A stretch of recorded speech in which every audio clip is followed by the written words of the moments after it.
Hello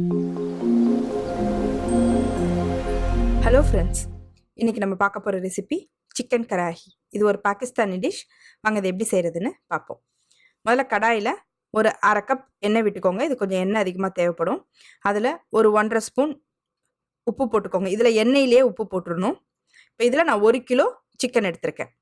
பாருங்கள், அந்த எண்ணெயிலே சிக்கனை போட்டு நல்லா பரட்டி விட்டுருங்க.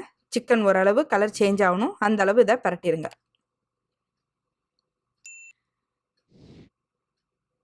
நல்லா பரட்டியாச்சு. இப்போ இதில் நான் இஞ்சி விழுது ஒரு 1.5 ஸ்பூன் இஞ்சி விழுது சேர்த்துக்கிறேன். இதில் இஞ்சியும் பூண்டையும் தனித்தனியாக சேர்க்கணும். அப்புறம் ஒரு 1.5 ஸ்பூன் பூண்டு விழுது நான் சேர்த்துக்கிறேன். இது ப்ராப்பர் கராஹி சிக்கன் இப்படி பண்ணணும்.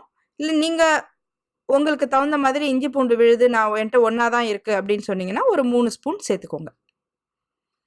இப்போ அதில் ஒரு 3 பச்சை மிளகாய் கீரி சேர்த்துக்கிறேன்.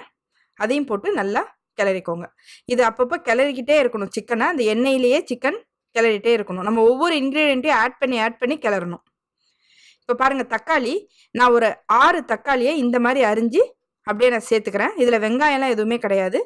தக்காளியை கொஞ்சம் மேலோட்டமாகவே போட்டுக்கோங்க. போட்டு இதில் நான் ஒரு அரை கப் தண்ணி விட்டு மூடி வச்சிடுறேன். இது நல்லா ஒரு 5 நிமிஷம் அப்படியே விட்டுருங்க. பாருங்கள், நல்லா தக்காளி வெந்து மேலே இருக்கும். தக்காளி போட்ட பிறகு கிளறாதீங்க. ஏன்னா இப்போ இந்த தக்காளியோட தோலை நம்ம ரிமூவ் பண்ண போகிறோம். அது தக்காளி ரொம்ப உள்ளர போயிடுச்சுன்னா தோல் எடுக்கிறது கஷ்டம். பாருங்கள், நான் இதை வச்சு அப்படியே தக்காளி தோலை எடுத்துடுறேன். இந்த டிஷ் பாகிஸ்தானில் ரொம்ப ஃபேமஸ், ரொம்ப டேஸ்ட்டாக இருக்கும். வெங்காயம்லாம் சேர்க்காம செய்கிற ஒரு டிஷ்.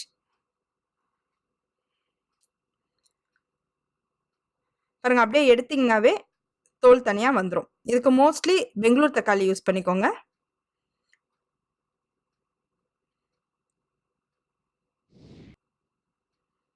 பாருங்க, இந்த மாதிரி எடுத்துருங்க. பாருங்க, நான் எல்லா தோலையும் எடுத்துட்டேன்.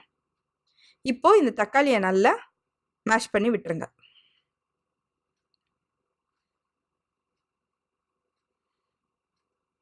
நல்லா ஒன்றோட ஒன்று மேஷ் பண்ணி விட்டுருங்க. நல்லா மேஷ் ஆயிடுச்சு. இப்போ இதில் நான் 2 ஸ்பூன் மிளகாய் தூள்,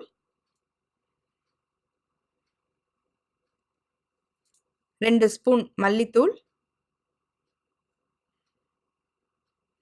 1 ஸ்பூன் மிளகுத்தூள், 1 ஸ்பூன் ஜீரகத்தூள் சேர்த்து நல்லா கிளறி விட்டுக்கிறேன். நாங்கள் நல்லா கொதிச்சிட்ருக்கு. இதை நல்லா மூடி வச்சு ஒரு 8 நிமிஷம் அப்படியே விட்டுருங்க. 8 நிமிஷத்துக்கு கழிச்சு எடுக்கிறேன்.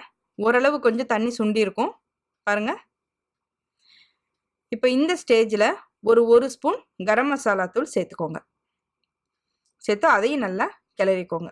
நம்ம வெறும் தக்காளி தான் போட்டிருக்கோம் இல்லையா, அதனால் இவ்வளோ மசாலா நீங்கள் போட்டிங்கன்னா சரியாக இருக்கும். இப்போ கசூரி மேத்தி 1 டேபிள் ஸ்பூன் அதையும் சேர்த்துக்கோங்க.